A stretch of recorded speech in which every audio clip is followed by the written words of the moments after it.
Oh, I forgot my drink. Did you turn it on? Yeah, I did. Oh. That Yeah. probably didn't sound good. Qdoba on Fridays has, if you wear your Packer gear, you get free chips and queso.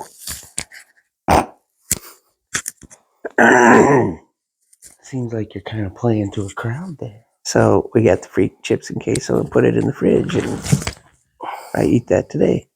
I don't know where to put this. It's not staying. Normally I have like a little thingy. Good morning. How's it going? Good, you? Well, By the way, off subject, on the subject. Yeah. How comfortable my pants are? I don't know what it is off the top of my head, but I could find it. I'm thinking about starting a drone business. A drone business? Mhm. As far as like selling drones? No, as far as like you own a business and you want a picture of it or something like that from the air. So you would just like take pictures and sell the pictures? That Or the and videos? that and roof inspections. You could fly over people's roofs. You hook up with contractors and stuff. So I've been trying to think it through. But the reason I said it to you is because in all the research I've been doing, so this guy did a flyover advertisement, if you will, for a church. Mm-hmm. So think of this: the drum goes do do do. The God view. Yeah, he goes. Yeah, good call. Goes do do do do do. Right. Mhm. And then he said that there's this website you can go to or something. Maybe it was an app, and I put it on my computer. It's kind of cool. So you take that video Mhm. and you put it in there, and you can cut it any way you want. That's cool. Start. And then Old Faithful Church. Mm-hmm. So you cut their logo and you can put it in the video. And so it kind of fades in at Old Faithful Church, blah, blah. And you can do audio. You can't have coffee. You can do audio in the background, Mhm. and it now becomes a commercial. And I was like, that's cool. So there you go. There's my 2 cents for today. So I had an idea. Well, I had an idea. I just haven't fully thought out the other one. But I had an idea, and I was gonna talk to you about it later. But then I couldn't sleep, and I was like, I get this out of my head. But I wanted to talk to you about connectivity and how we connect with people. So not how you plug in your phone. No. Because I feel like obviously you've lived long enough. Thanks. Obviously, you know that even 30 years that I've been alive, the way we connect with people is vastly different. Mm-hmm. And I think there's some benefits to that, but I also think as far as what I've been seeing and the things that I don't know, objectively I feel observing in the world is that I feel like we're going down a path now that could be detrimental to what I think is the importance of having a connection with other people. I don't think you're going down a path at all. I think that path is being severed now. But there is. How so? I wouldn't say there is no connectivity. Well, I'll fall back on my dad. You know what ruined this society? Air conditioning. Video games. Air conditioning. Air conditioning? So my dad, when I was really a little kid, the parents and everybody used to gather in the backyard for a cold beer after work. And then, ooh, that's a good point. And then air conditioning came into play. And now you didn't meet in the backyard in a hot summer to have a beer because you're sitting in your comfortable air-conditioned home. Likewise, I don't know if this plays in or not, like the cleavers, who lived 2 doors up, they got cable TV, and now they next to never came outside. But like the X-Strands would go over there to watch the Cub game on their cable TV, but nobody went outside and nobody gathered anymore, and so you lost those connections. And I say that because my dad didn't go up there to watch cable, so. But my dad did get central air. But think of my dad's house, the Shars next door, X-Strands and Cleavers, they all got together. And now my dad didn't go up there anymore because they weren't coming outside. And the Shars kept to themselves now because everybody's got air conditioning. Nobody goes out and talks anymore. Plus, I think fast forward to today, I think you got too many people that are this side or this side. That was kind of my point, and kind of what I was thinking is I was kind of going through last night when I was waiting for Wyatt to go to sleep. It's kind of why I got on this, because I was just thinking about it. Is that I feel like we as a people have an inherent need for connection to something. Mm-hmm. That's why people who don't have like friends or a significant other or whatever get like a dog or like a cat or what. Like we have an inherent need to care for something or to have a connection with something, to feel needed in some way. Mm-hmm. And I feel like there was a peak, and then, by the way, interruption. The air conditioning dogma told you that too, didn't it? Didn't they? Go ahead, sorry. No sin greater than central air. Had to throw that It's in like there. it's like one of my favorites. I know. It's like one of my favorite scenes in the movie. Besides when they're at the airport. That's hands down probably one of my favorite scenes. I just like fucking with the clergy. You just keep those guys on their toes. No, but we have an inherent need for connectivity with something. And I feel like there was a peak of where we were theoretically, and again, I'm looking at this from at the time a early 20-year-old something that, doesn't have that much life experience. So my worldview is probably a little skewed, but I feel like at the beginning of Facebook, kind of where it started to go into the world, I feel like we were at a peak of we can connect.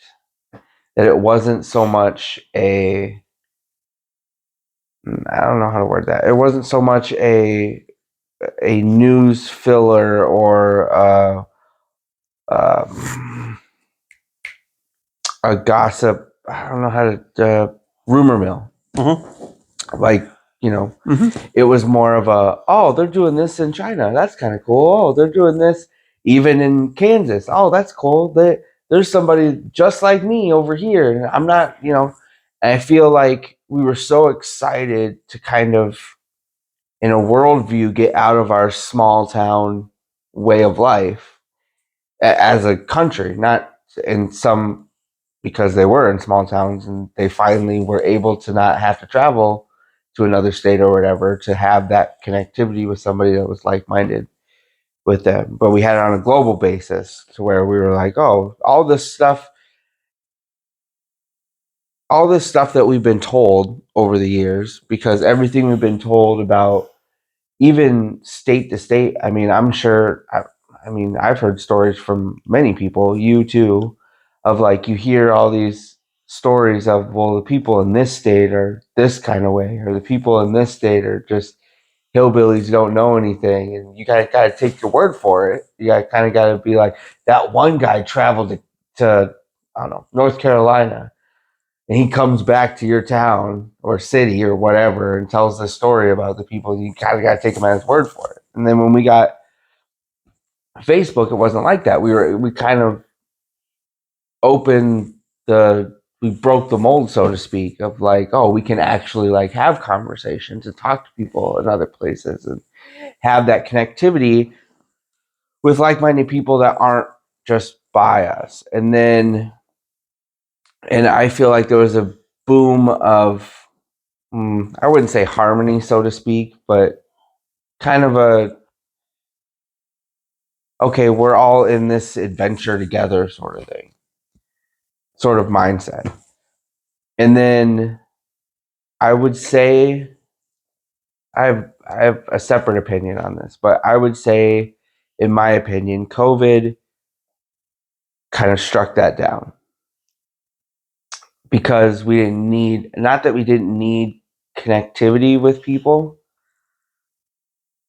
but it was kind of thought of as an afterthought in my brain. It was like, yeah, I still need a connection with people, which is why I feel like negative, even if it's negative, that's why people feel the need to put their opinion out there, is because they still want that reverberation back. They, whether it's an argument or whatever, they still want that something that somebody's paying attention to what they're saying, whether it's negative or not. But I feel like because we had to stay home and because so many things were shut down and so many things were going out of business, and our ability to do things was so limited, that it started to become, well, I don't really care about, going out and meeting people or like seeing if there's other people out there, or anything that it was before, or, I want to hang out with my friends or whatever. It started to become, I need people that are going to agree with me. And I feel like that's, in my opinion, I feel like that's where it started. Social media wise, yes, but also socially, I feel like it started to go more towards, instead of connectivity, it's become more of, how many people can I have that agree with me? And I mean, I was always raised,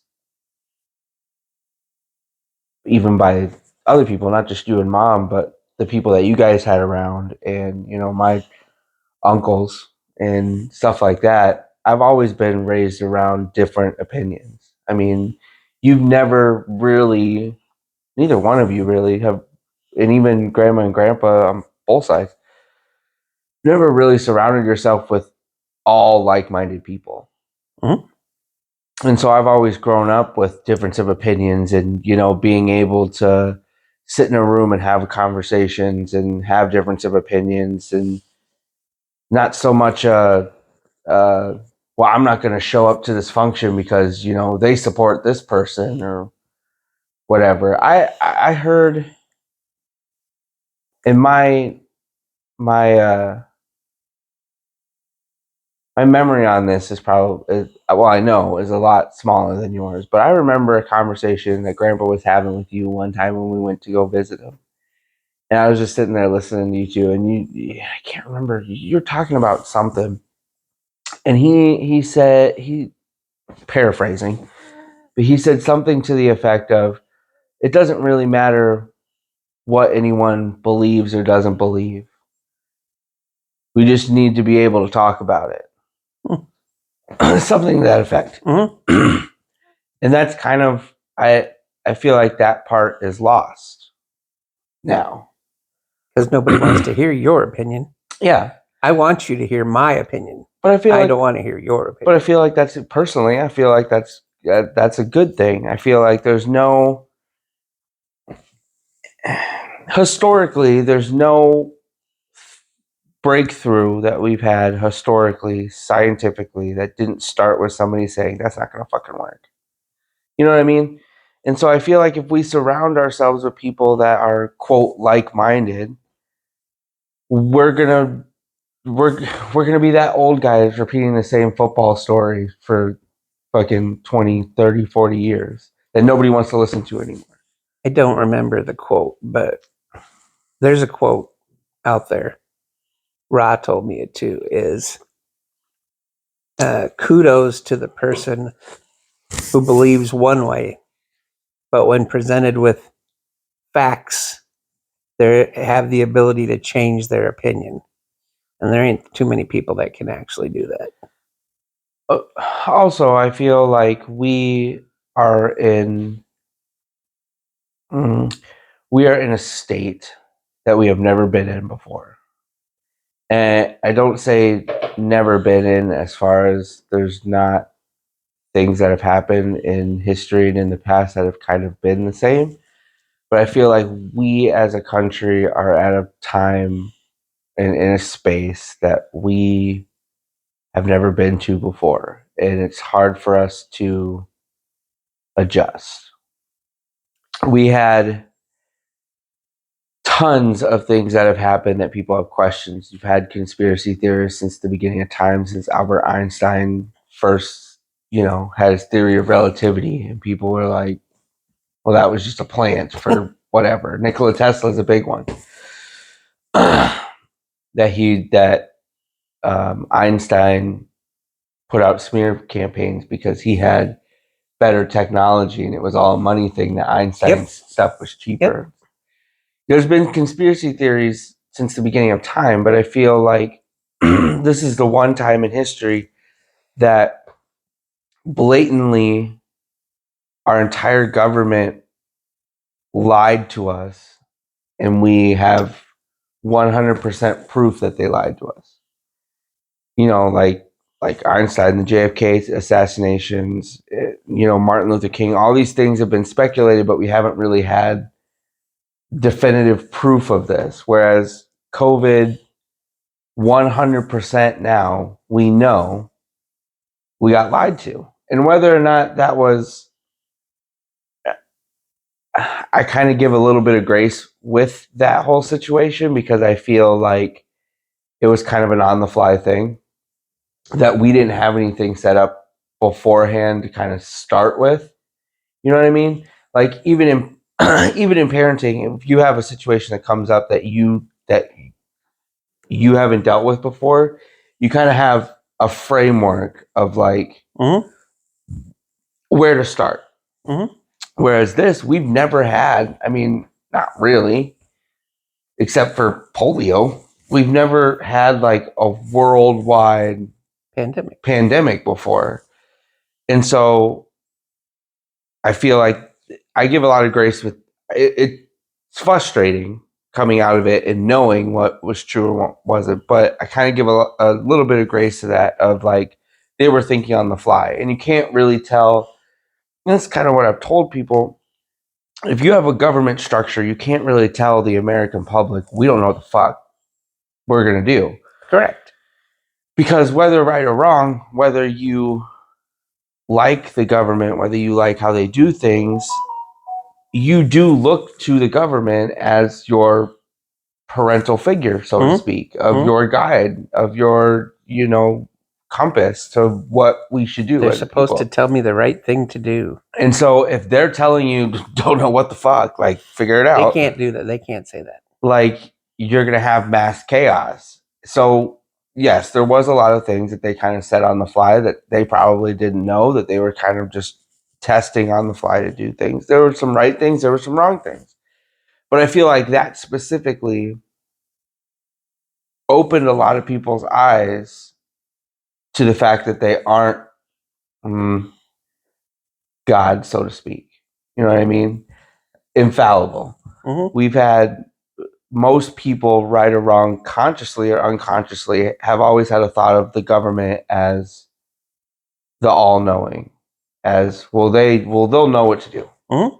Well, kind of like a kid looks up to any adult, of like, they got it figured out.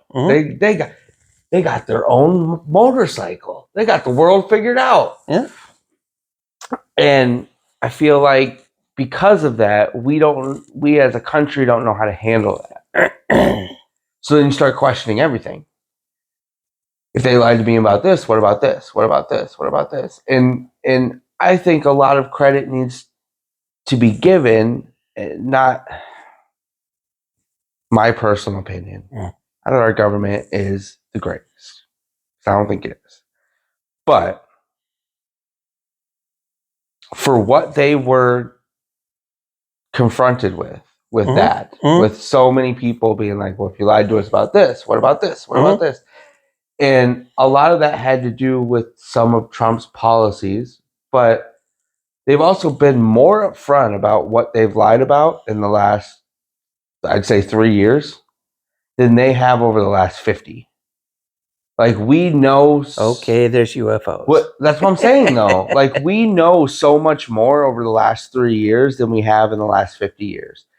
And maybe that feeds the machine because you're going, oh, they did lie to us about this. Oh, but also, you got to look at it as, but they're telling you. And you can say that that's them, getting caught and just kind of whatever. But they're also trying again on the fly to fix it in whatever way they can. It's much like parenting. Try to protect your child from the bad things in the world. And do you lie to them? Probably just to protect them. Mhm. But eventually your kid's going to learn Santa Claus isn't really a person that walks into my house and puts presents in there. But at the time, you're trying to protect your kids' hopes and dreams. That big word on hope. And there is an anger part, which I feel like is where we are as a country. I feel like we're in that we just found out Santa's not like real. And we're still trying to wrap our heads around, well, that Christmas I got this, it really wasn't this, and blah, blah, and we're still trying to wrap our head around switching our perspective and where do we go from here now? And which is how I have looked at it over the last couple of years, is that we're just in our temper tantrum phase right now. We're still accepting the fact that, okay, they lied to us. Where do we go from here? But as far as look, John F. Kennedy was doing some very bad things back in 62 and 63, very bad things, according to the government. Allegedly. Well, the affair with Marilyn, as just an example, at that time was totally uncalled for. You just didn't do it. Mm-hmm. And he probably was a proud enough, strong enough guy to say, screw you, it's my life. You can't tell me what to do. And the government said, oh, yes, we can. And they pin it on some guy in the book depository, one guy. And the people, okay, that's what happened. And, he was a marksman and he could do it. And no. And you find out later on that no. Now, that's a cautionary tale because I look at Donald Trump knowing what he knows and being the person that he's, I'm going to tell you there's aliens out there and I'm going to tell you. And the government taps him on the shoulder and says, hey, you remember JFK? If you still want to be a part of your family. So, and he pushes the envelope a little and all of a sudden a bullet catches his ear. I'm going to go off a little bit because I do want to say something about that, though. So I've said that for years, and there's people that joke about, how president after 4 years looks so old and looks like they've aged 40 years and whatever. And I've said this for years. I was like, because I'm not dumb. I've never, I guess, I've always thought outside the box or whatever you want to call it. But I know that there's secrets. I know that, the aliens and JFK and all that, and there's probably billions upon billions of other things that we don't even know about. But to be confronted, even if you're somebody that theorizes that, like on your own, when you're sworn into presidency, to be confronted with, all right, you wanted it. This is it. Yep. This is all the secrets you have to hold for the rest of your life. Yep. This is what we've done. This is how we've done it. Now you can't tell anybody. And by the way, if you do, remember JFK. Yeah. and then not only do you have to keep that, which I think is a mass amount of information at one time, the same thing as the Santa thing. Try reprogramming your fucking brain after that. And then the next day, you got to go fucking do the job. You got to talk to other countries. You got to save us from wars. You got to do policies. You got to answer. You got to do all this shit while having that, while still trying to wrap your brain about that. And so also play in the sandbox with others that you don't like. Yeah, no shit. But that goes way away from your connectivity thing. Yeah, sorry. But so anyway, so the COVID thing, I feel like because of that, we wanted, and I feel like it was a panic thing. I feel like we didn't know how to deal with the information we were getting, with the reprogramming of our brain of like, fuck, they were lying to us. What are they, like, all the shit that you think of when you find out that you've been lied to. I feel like we didn't know how to handle it. And so our natural instinct is to want people to feed how we feel, validate how we feel. And without having the ability to have real conversations, we just hid, as a country, we just hid in this, I just want people to make me feel validated that I'm not crazy. And that felt good. You get endorphins from that. You get, oh, I was right. Oh, they think like this too. Oh, that's nice. Oh, that's nice. And we got so, because we couldn't go out into the world, we got so focused on that feeling that I think we've gotten far away from connecting with people and more towards an addiction to that feeling. That makes sense. But now you've become polarized too. Your factions have become polarized. When you started talking about this, I thought of this girl that I grew up with in high school. And I knew I heard all the talk about the COVID shots and stuff, they're poisoning you and blah, blah, blah, and you're going to turn into a mutant. And this girl, actually, Wolverine did pretty well. This woman actually did that to me. So I jokingly posted a Facebook post of me getting one of those shots. And she commented, "Oh my God, what are you doing? Blah, blah, blah." Just went off on me. I think that was 4 years ago. And I'm not an alien. I'm fine. So, that you know of. Yeah. Well, yeah, that's true.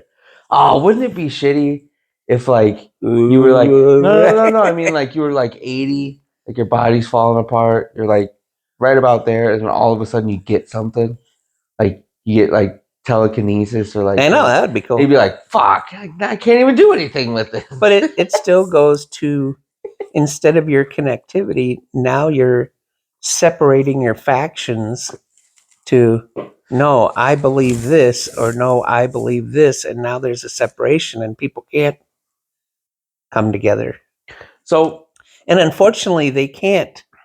That's my biggest problem, Zach, is they can come together. They choose not to. I'm going to choose that I'm a huge Trump supporter, and you're going to choose that you're not. So I can't talk to you, and you can't talk to me. And it shouldn't be like that. It should be, okay, hey. But also, although I've gone on a rant about this, I also feel like there are spaces that it's not as bad as it's portrayed. Like, I feel overall, probably not in, a different town or different people or whatever, but I feel overall, Springfield, USA, the sitting down, having a conversation at a bar, that space, I feel like still allows for those conversations. It does. And it's not as detrimental is a bad word, but that's the one I can think of right now. It's not as bad as people portray it to be. As, well, I can't go outside my house and speak my mind because I'll get, because there's a sniper over here going to shoot me for it. Yeah, I don't think it's as bad as it's portrayed. But I do think that we still are in this COVID mindset of wanting that aggression, wanting that argument, because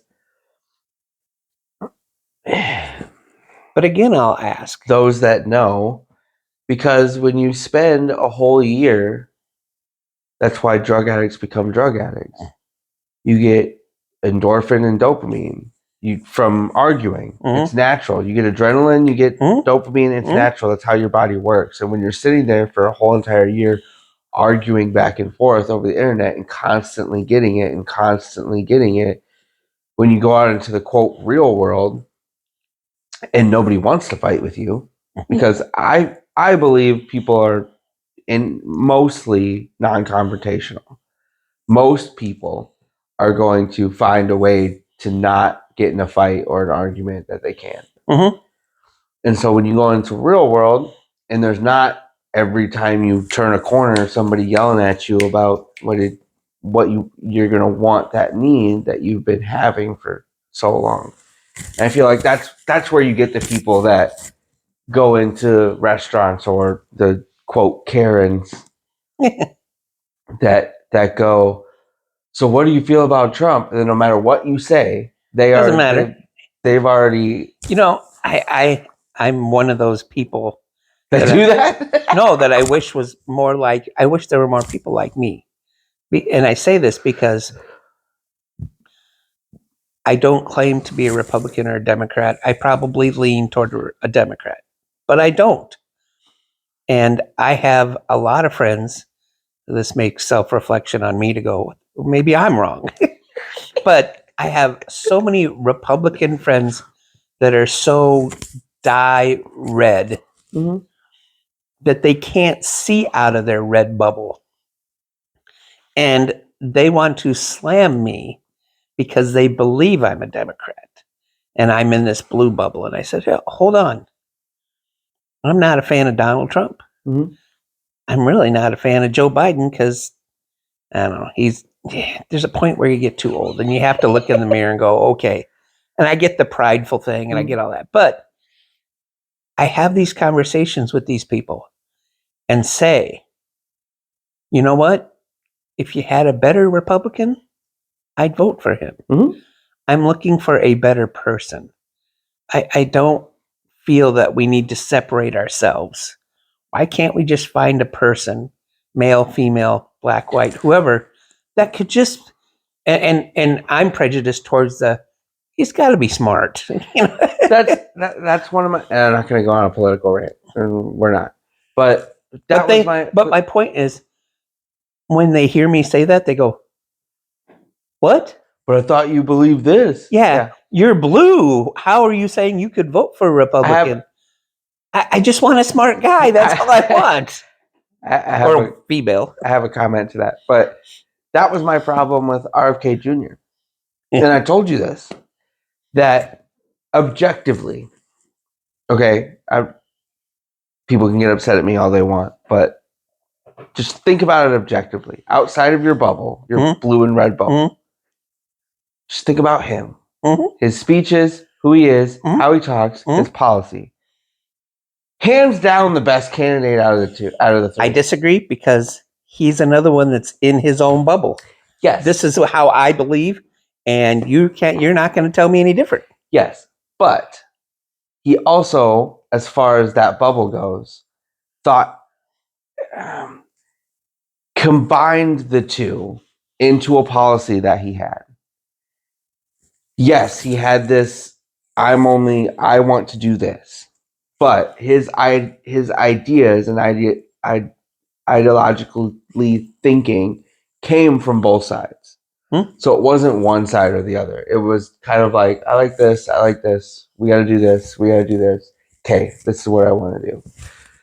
So as far as a combination of the two, hands down the best option. But I told you this. But he can't talk right either. But I told you this. There's no way that was going to happen. There's no way. It doesn't matter. It didn't matter. There's no way that was going to happen because our government is not set up that way. It used to be. It's supposed to be. The machines are too big.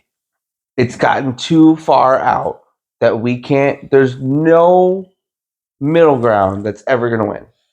And to your point, The machines are too big. And we've had this discussion about Britney Spears. Mm-hmm. She can't quit because there's a huge machine behind her. And Joe Biden should have quit. Somebody, the Democratic Party, should have said, hey, you had your run. Mhm. Your cognitive abilities are failing. Mhm. And you need to understand that. And you need to step back. And it finally happened, but I think it happened way too They're late. taking away the keys concept. Yeah. Nobody wants to have the conversation and say you can't drive anymore. But at some point, you have to. you can't let them be on the road anymore. But at some point, somebody's got to talk to that person and go, you need to see it yourself. Mhm. And again, but the machines are too big that doesn't happen. So, what'd you say? Damn it! There was a second. There was a second thing I was gonna say besides the RFK Jr. thing.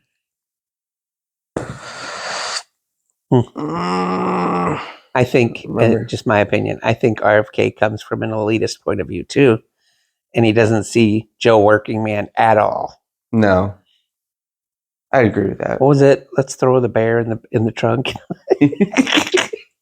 You don't do that, okay? Oh, but for your Britney Spears, do you know how many people, famous people, that over the last couple of years have said that?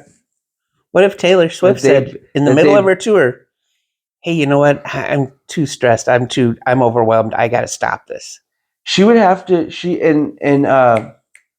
Jelly Roll had an interview a while when he started like getting like famous, and he started doing all the interviews. He had an interview that he said that too. He said, you know, I have all these people that rely on me to keep this train moving. Mm-hmm. And he's like, I would have to put money aside to take a day off. And he's like, my tour schedule is kind of all the same as it's always been. So I'm kind of used to it. So, you know, I work sick. He's like, I've been doing this for years. I came up doing that because we didn't have any money. So that's how you just had to keep going. And he's like, but I took a step back to realize what I had as he didn't say infrastructure, but as an infrastructure around me. Mm-hmm. And he's like, and I realized that I would have to put money aside to take a day off because of all these people that need to rely paid, on me, on top of the local people that they have going through. Anyway, but back to connectivity. Yeah. So, but the bar thing and 7-Eleven. Thank heaven. But the bar thing I was talking about, I feel like that's why I like doing these, and that was when me and you first talked about it. That's kind of the idea that came out of it, is that back in the day, although you still have bar fights. Back in the day, this was social media for what it's worth, social interaction. Yep. It was the block party. It was the cookout in somebody's backyard. It was the graduation for the neighbor kid, or going down to the bar after work or whatever and talking. And I feel I don't know. I just feel like it's a healthier space. I feel like we should be able to have difference of opinion and conversations, and because you have a difference of opinion, but I can still like you. Yeah, I don't see what I mean. It's by the way, you didn't turn on the fire. We don't have to. Yeah, no, we don't have to have. We don't have to be best friends. You know what I mean? Uh-huh. Like, you can say something, I can disagree with you, and be like, "All right, I disagree with you, but we're fine," and then go about my way, and it not affect me, because why would it? Yep. Even with best friends, if I found out one of my friends thought something different, it wouldn't bother me at all. I'd just be like, okay. And there are you do you, boo. There are friends that I've had that do disagree with the things that I think, and what? I don't. Why would they? and because I'm always right. Exactly. And I don't jump down their throat of like, are you fucking kidding me? You fucking like, why? Okay, you can believe that. I sent, not to interrupt you, but this was funny. I sent this. I gotta find it real quick. I sent this to your sister. There's a meme that says, there's a woman, sunset, she's pondering, and it says, maybe I am the problem. Nah, never mind. That doesn't even sound good.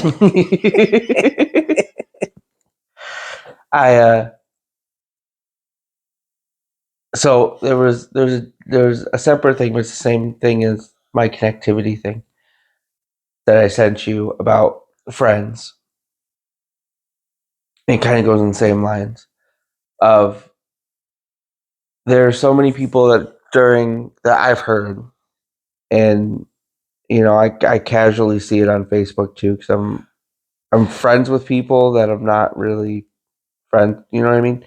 Like friends with, like I kind of just You mean the people that have 1,000 friends? Yeah. I got 10 friends. But I'll casually see things of them like arguing or like them being like, fuck these people who think this and sort of thing. Yep. And the reason why I wanted to tie that in is because I've seen so many people being like, well, if you have a problem with this, and you can just delete me or you can just unfriend me or whatever. Why? And I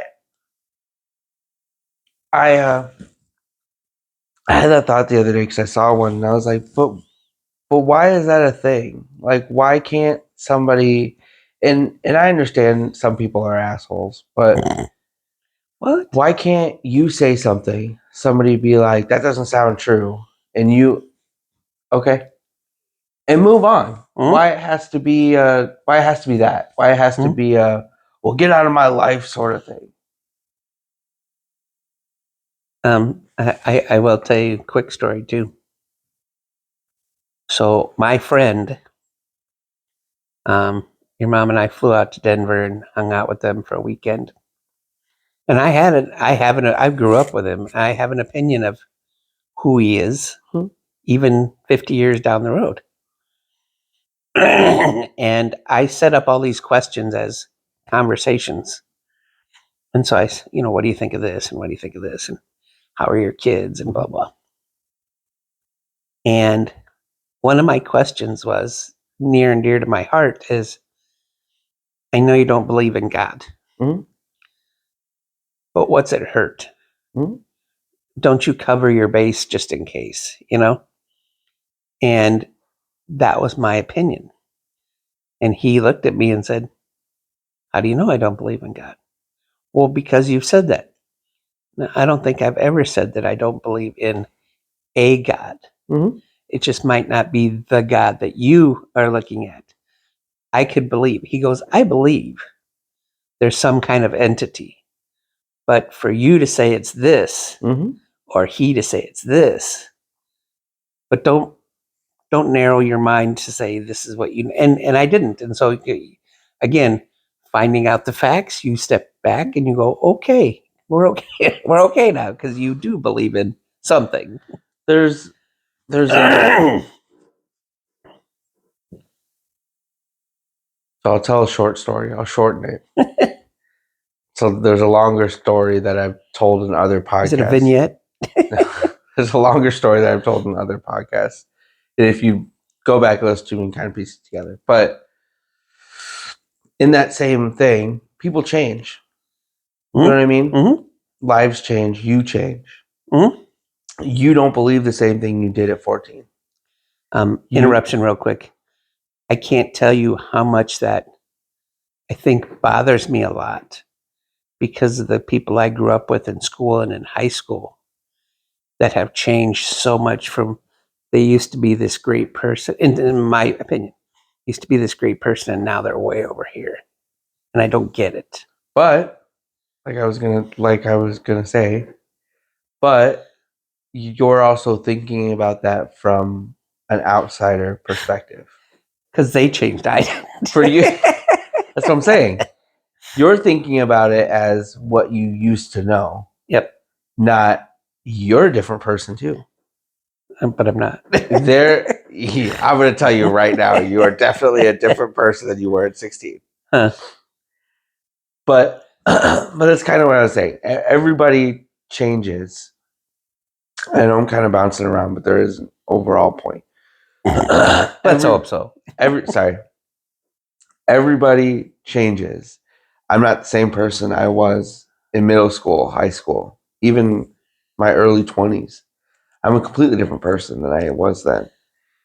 And those relationships change too. Your friendships change. There are people that I was friends with that if I saw them today, yeah, we could probably hang out. We'd probably have a good time, but it's not the same. I'm not going to have the same connection with them as I did before. And that's okay. In my eyes, I feel like that's okay because I don't need that. I've moved on. There's my story, there's a part of it to that point that I was telling somebody before. And again, I'll shorten it because it's really long. But the person I was at 17, 18, had a completely different mindset than I do right now. And for, I would say, good reason. I was in a small town, never really did anything, around the same people all the time, went to the same church all the time. Was there every day, all Sat the time. and fished on the creek, on the banks of the creek. No, with a hayseed thing in your mouth. No, but and a can of Pabst Blue Ribbon. No, but anyways, go ahead. Sorry, slightly off. No, but for real though, like I would go. It was the same group of people. We would go fishing. We would go to the bowling alley. We would do basically the same things all the time around the same people. And because I found at the time, and I was a different person too. I found at the time a group of people that I felt, quote, understood me. And I was in a formative years of molding my personality and figuring out who I was. I kind of gravitated towards, okay, this is who I am. This is what I believe, and kind of did the same thing I was just talking about of kind of surrounding myself with people who, quote, believed the same thing I did. And something happened to the point of all that kind of went away. So I would like to stop you again, because if I'm thinking on the same line you are, that really, really, really, really disappointed me a lot. That you had this circle and you stepped outside that circle and you were ostracized because you did. And when you first started saying this, I kept thinking of my sales background. And so let's put you in that circle and you all are walking down the same path. And for lack of a better reason, you get older, everybody gets older, they get married, they go this way, they go this way.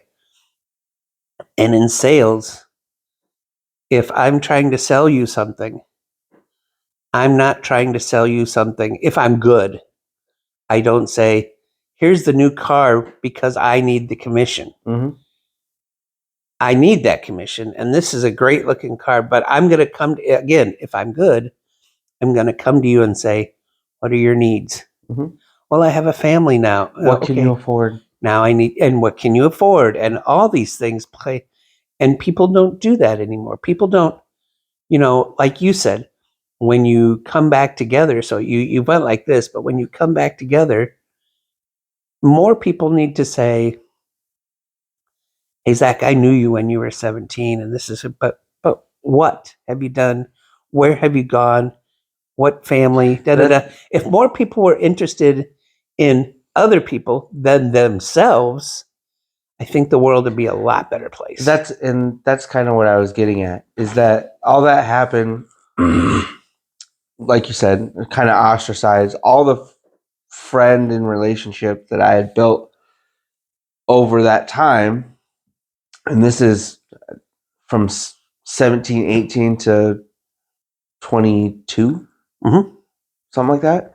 So all the all the relationship stuff that all the friendships that I had at that time were all gone over that, and kind of just like, nah, fuck him, whatever.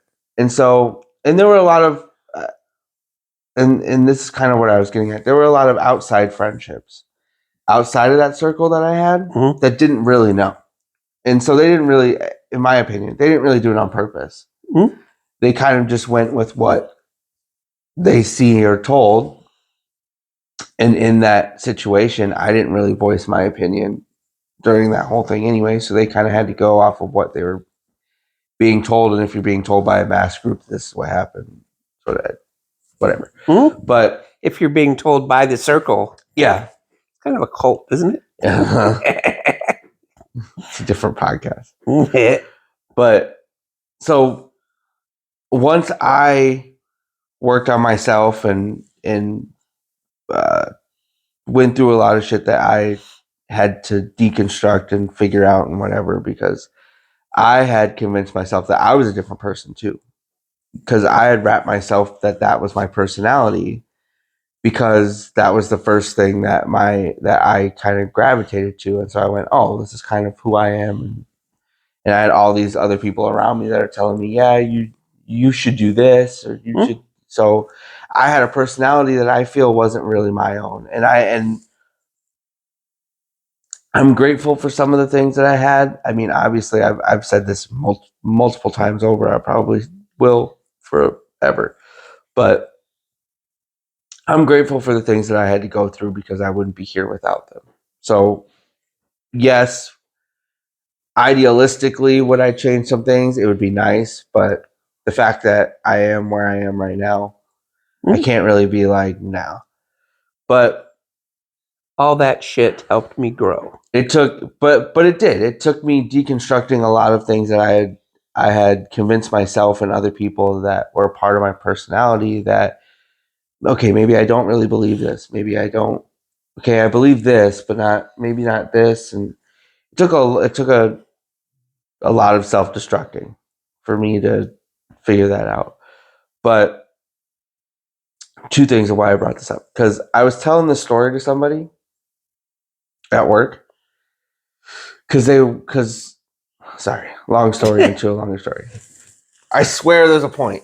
So they were talking about other religions or whatever. And I was like, they had mentioned a comment about a different religion. I was like, that's not true. And they're like, what do you mean? And I was like, they don't really believe that. Well, how do you know that? And I was like, I have done so much research on other religions. I'm surprised I have fucking space up there. I was like, I've pretty much every religion I've researched and read their quote Bible for the most part. I mean, there's a few that I haven't, but for the most part. And they asked why, so I kind of told them the short version of that. And I was like, honestly, that was the plan for a while. I was like, I believe this. I always had this. Things didn't really make sense, and I've always kind of deep dove into finding out, okay, well, why does this person believe this and whatever. And I was like, the plan was that I was like, I did, youth group, worship team. I fucking did sermons on Sundays in front of the congregation. I did the whole thing. And they were like, what happened? Like, a long story. But so that, because I thought that was funny. I thought what happened was funny. But the second part of that has to do with this is that once I started, okay, this is what I believe, this is my life, getting married to Cheryl, having the girls, having Wyatt, kind of like, okay, this is where my life is. I'm good. I'm good with, You're good with your bubble. 100%. I know what I believe, why I believe it. I know 100% how I want my life to be, and I know 100% the energy that I want around me as far as like friends and stuff goes.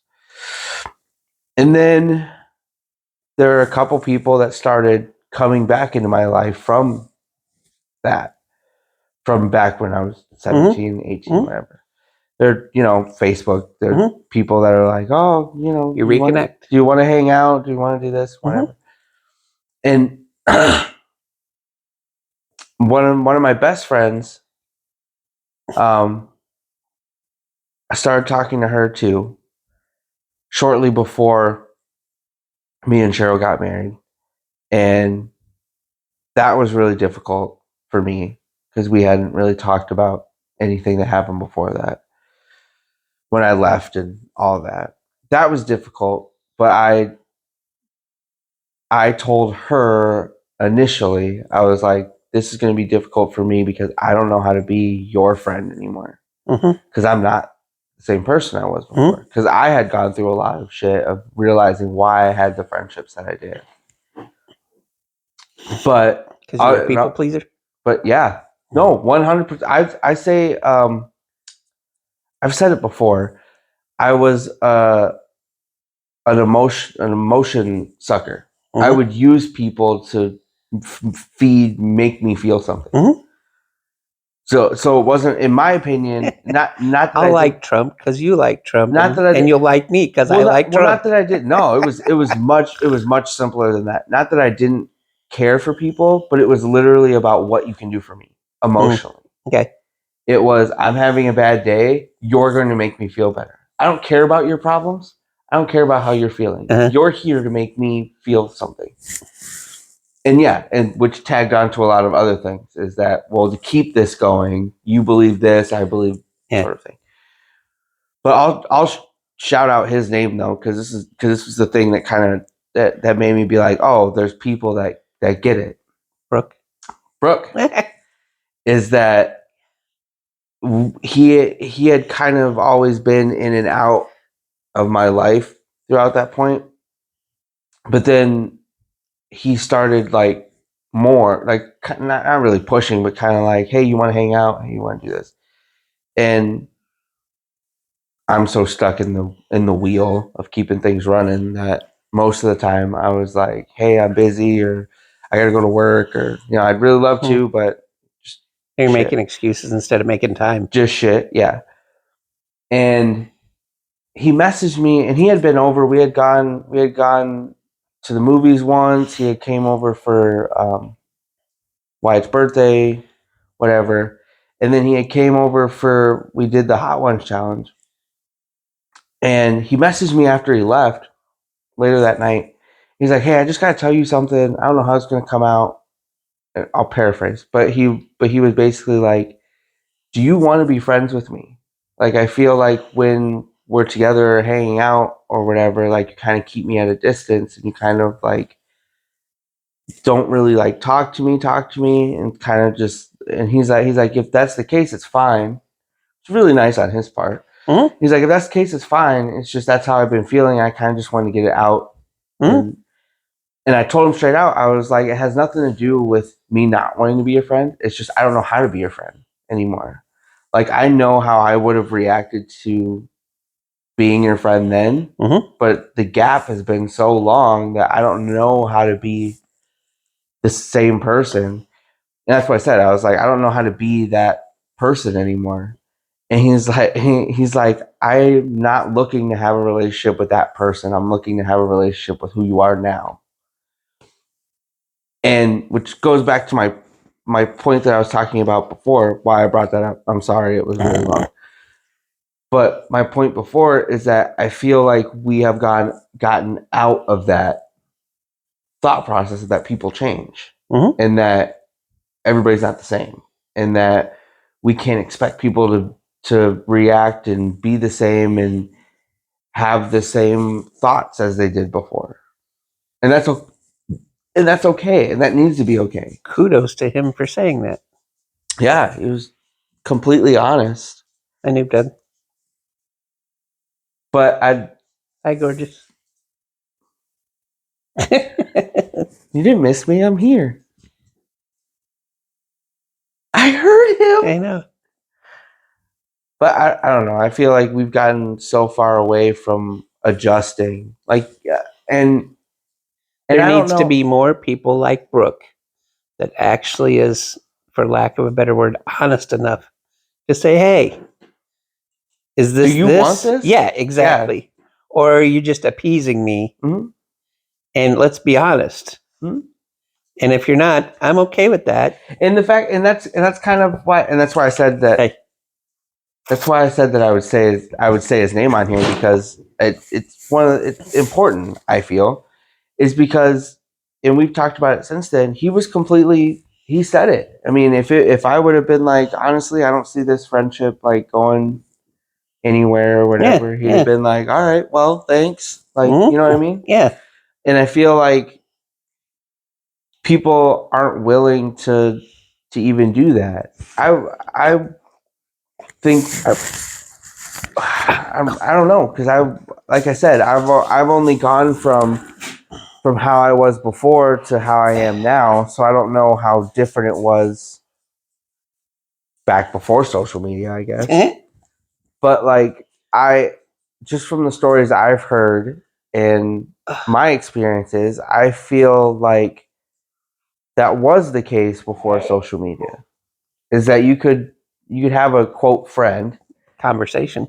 or a conversation with somebody and be like, all right, well, we don't really need to. Mhm. I know that sounds bad, but we don't really need to be around each other anymore. Like, not in a Yeah, negative yeah. way of like, oh, that was nice, and then Be honest. move on. You've gone this way, and I've gone this way, Mhm. and there you have it. But then you have people like that come back around and kind of see.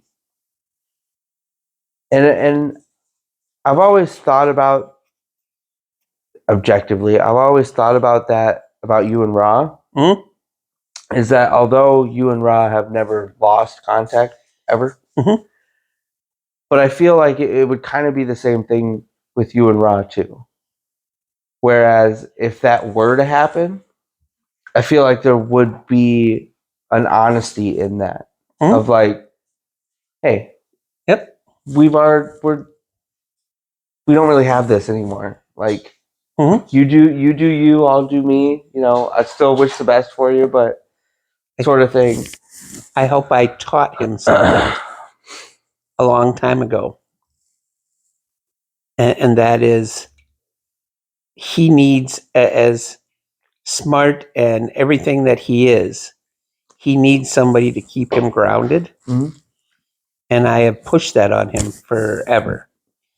And although I've usually said the wives that he's picked, although they haven't really worked out, not the first one, but they've always kind of been able to put him in his place, and he needs that. Mhm.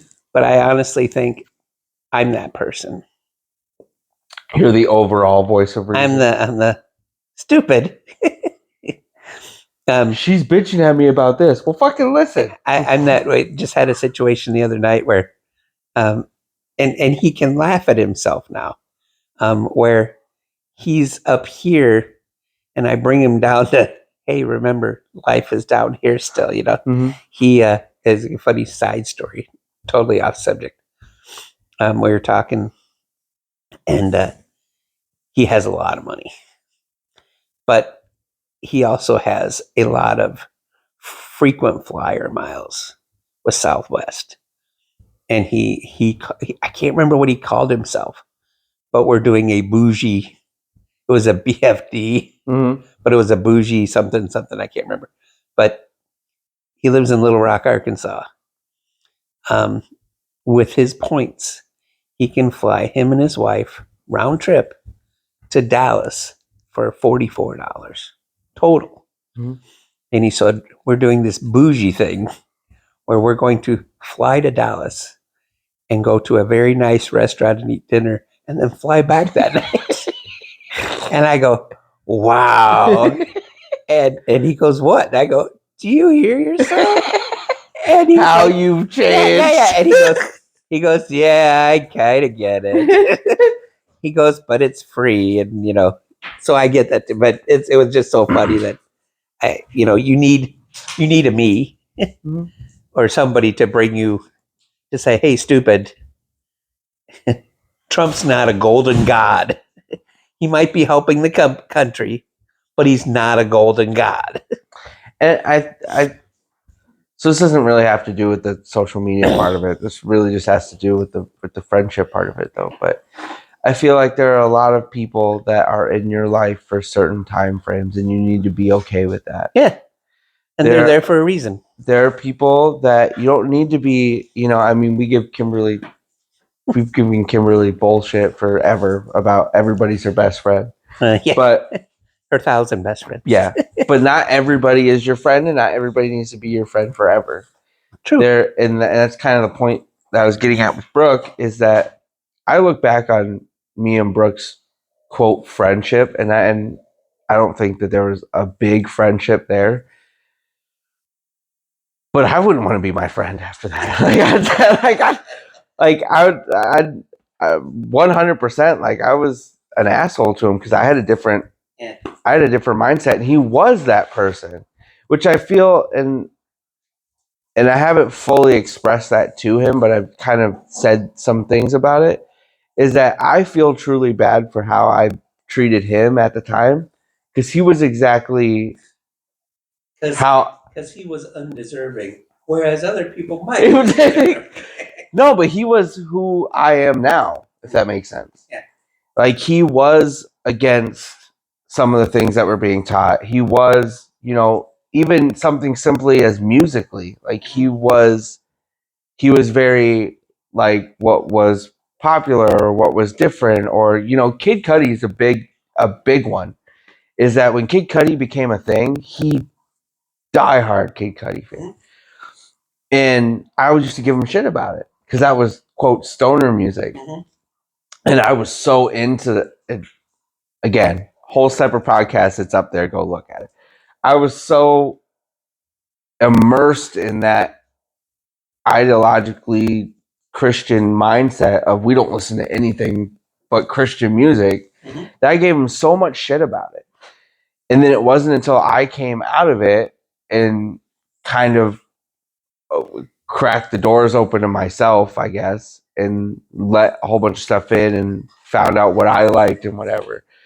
And I love Kid Cudi. Like, and I look back on that and I'm like, the amount of shit I gave him for that. And he was and he used to say it. He just what I like. Why can't I have my opinion? And it's just what I like. And so I look back. Be a conformist. Yeah, and so I look back on that. And I look back on that relationship specific, and I guess that's why that moment that he said that kind of hit me so hard, is because I look back on that part of it, and I'm like, I would like to think that this statement is untrue, but I don't think it would. I don't think it is. But I wouldn't have given me that grace. If it, you know what I mean? Yeah. Like, if somebody would have done that to me and then years later, like, I wouldn't have been like, can I still be your friend? Like, do you still? No, I wouldn't have done it. I'd have been like, fuck off. You know what I mean? And the fact that he not only he looked past that, but he was like, I don't give a fuck who you were then. Like, I want to know who you are now. Like, I still am interested in having a connection with you now. Yeah. The news now. Which I think that's, and I've told Cheryl that I think that's a difficult thing for me personally, because me and her have had this conversation. She hates going back to Nevada, to where she grew up, because she doesn't want to see anybody, because she is tied so much there, because it was smaller than Seymour was, that she doesn't want the what have you been up to, oh, I remember this, what she just wants to because they're not interested in what you're up to, they're interested in how they can trash you. But I told her, I was like, the only part that I really have a problem with is the communication. Yeah. I could go back, I could live in Seymour and be completely content and not be anxiety ridden about walking down the street and whatever. Like, I like small towns. That doesn't bother me. It's when somebody comes up that used to know me and they're like, "Oh, how's it going?" I don't, and I guess I overthink it, and this is what I told her. I feel like I overthink it too because I feel like they want a certain thing from me, and I can't give that to you. You know what I mean? Like even something as simple as You're overthinking it, though. Like you just said, be honest, and this is how it is right now. You don't even think about anything that's happened in the past. This is how I am now, and I'm doing great, and blah blah blah. like even there's a I won't say their name, but there's a person that I used to watch movies with all the time Yes. that I saw a couple months ago, Mhm. and it was so awkward because of that because like we had spent so much time doing something Mhm. and having like a friendship built on this one thing in a time where I was a different person that trying to talk about things I was like I'm I not don't, that person anymore. I don't you I'm not that person anymore like even the well we should hang out like it again I know I'm overthinking it Mhm. but that's why that aspect of it is so difficult to me is because even in that conversation when they were like yeah we should hang out sometime immediately my brain was like and do what Yeah. like I don't want to sit and watch movies all Yeah. day I don't want to you know what I mean like and that was What if one he of my says I become a craft beer drinker now, and I share this stout with you? but I don't like beer but that's But you the don't know. but that's the only thing that's awkward for me is that I have no problem I have no anxiety about my past or like uh, I don't know like if I were to see somebody from that situation I would get angry or whatever I'm not that way I'm far past that it's just the interaction with people I used to know that is difficult for me that I'm like but that's what I was saying but I also feel firmly like there's people that are in your life for just a short amount of time and you need to accept that okay that time is over Mhm. these are the people that I have And now believe that it helped you grow. yeah and it did there are a lot of positives that came out of that as well a lot of things that shaped who I am now it's just I don't think I need those relationships anymore So, would you like to wrap this up somehow? sure How are you going to do that? what are the relationships that you've outgrown have you outgrown it Well, to Cheryl's point, if it wasn't for her parents, I don't think I'd go back to that. why I had this is it a place thing or is it a people thing both. It's I had this conversation with Rob in Denver. Is I don't understand going back to the presented with the new information kind of thing, Mhm. or as you've grown. So I kind of grew up in the West End, and the West End is a big blue collar place, and you're proud to be a West Ender Why is it called blue collar? because it's a working class. Your white collar is your management and up Yeah, I know, but why is it blue? because they're Democrats. That's what I'm saying. Because you know this.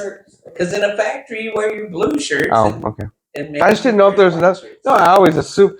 I guess it's one of those things that you grow up not really. Like you just. kind of- I always assumed that that's why it was called that, but I didn't know if there was a legitimate reason why it was called that. And I don't know that any of my friends are listening to this at all. But here's one thing that really bothers me a lot is those people is we're prideful. Mhm. We're West Enders. Da, da, da, da. And I asked her, I said, I don't understand why you have let's say you have a decent job, but let's say you had the opportunity to move to another town in Minnesota where you get twice the pay and the atmosphere is so much nicer and you could build a place for your family to grow and blah blah blah. But you're not going to do it because I'm a West Ender. I just think that is so close minded. And part two to that is, so I grew up in junior high school, a little bit in high school with this kid, and he was always made fun of. And he was always, I remember several times in the snow where bigger kids would beat him down and shove his face in the snow. He took it bad, right? So this kid goes into the army. Are you still green? I don't know, Oh, you died. did I? I probably did, but hopefully you can hear me. But this kid goes into the army, and I don't know what his title is, but he was like in the president's cabinet that much. Okay. I don't know if it was the Iran situation or Iraq or whatever it was, but infantrymen and everything carry one of those breakdown shovels. And he is, again, way up in the president's cabinet. And he came out and said, if I'm near one of them, I'm pulling that shovel and chopping their head off. That's not a politically correct statement to make, and you just lost your job. Now, that said, you go, oh, he's cool, right? He is regarded as a somewhat god in the West End. When he comes back to it, Because he made it. it feeds both ways too. And this is he needs the attention. Mhm. You can see it in the posts and stuff. You can see he definitely needs the attention. But the West Enders gather around him because they want to touch greatness, if you will. And all I can think of, just a guy. You know, why can't you just sit down and talk to him as a guy instead of, I've done this and I've done that. Oh my God, you're so awesome. Are you? Is that really why you don't want to go back? Because people don't do that to you? No, I to be honest. Because you're jealous that you don't get that when you come back into town. Not at all. I go back for some pizza. I go back for some whiteys. But I don't understand the mindset, if you will. You know, why you don't have, and again, I know this in my opinion, is why don't you open your mind that there are other possibilities outside of the West End? I understand going back. I just never understood, and I guess a lot of that comes from you, I would assume. But I never understood staying in that. I just said it. I like small towns. I could live in small towns in the middle of the woods my entire life. If I tried not to cough on camera Or throw up. or throw up. But I could live in the middle of the woods and be totally content. Right up my manifesto. As long as there's a Walmart or something 15 minutes away from me, I'm good. But also, I never understood the not wanting more. I understand I would like to think that I'm wrong on this, but I understand that there are people that aren't smart. What? And management at McDonald's is probably the best you're going to get, which is fine. But I don't think that's the mass majority, personally. I think that people settle way too easy. And so I never understood the wanting to do that your entire life. I understand going back. Like all bullshit aside, if I would retire, I'd probably retire somewhere like Seymour, small town, because I like it. But I wasn't going to stay there. Yeah. I knew that already. But Seymour doesn't provide you the opportunities to support your family. I wouldn't say brainwashing is a bad word. But it also feeds the idealistic mindset of this is how you provide for your family here. It's not well, this is how you get to college. This is how you get here. This is how you get a better job. This is how you can move your family to this. But it's, well, this is how you make enough money to live here. Yep. And to buy that house and to do this. To make a better life. And not necessarily. And not play videos while we're making a video. And provide a a better life, not only for you, but for your family. And I don't get that. Yeah. I don't get the, well, my parents lived in this house, this dinky little, as one friend of mine said, this cracker house, cracker box house. And that's where I'm going to live. Why, when you've been given the opportunity to better yourself? The the handed down trailer house. Yeah. Well, they gave it to me, so Yeah, there were 3 kids in a 3-bed, we're mom, not dad, and wrapping 3 up. By kids. the way, We're not? you're not. Oh, I'm not. Oh, sorry. Yeah, I know it's been. It turned green again. Hey, that's nice. So I'll wrap up and say, I don't know what I'm supposed to say. What does Cheryl say? So no, you wouldn't go back only because I don't you even like know your if there's a life now? job opportunity that would bring me back to that town. As far as your friends go, though, I mean, Ra's pretty much it. And Ra has the same mindset I do. Why would you go back there? What about, okay, so I know I just told you to wrap up, but what about here? What about friendships here? Have you? I know the answer to this is rhetorical, really, but For a long have time, you outgrown friendships here I think so. in a good way? I told your mom and your sister this too, that, and I don't want to hurt your feelings or any of my kids' feelings, but if your mom were to die, you'd probably find me walking the streets of Key West. I would probably insulate myself from everything and anything. And if you want to come visit, great. But If not, I'll be on the beach. she is my world. Puke. I know. And without that, I don't know. What's the point of keeping up all these friendships? I mean, well, they're a good distraction occasionally. She's the one that has the time for all of that, not me. There's a time for distractions like that, but we've learned too that, I don't know, I've said this a lot too, Zach, is you and your wife have this connection. Go back to connections. This is what I'll wrap it up. Good job. You and your wife have this connection. And occasionally that connection is separated and you go back and forth. When you start adding people, like friends and another couple and another couple and another couple, you run into a situation where that connection starts to go like this.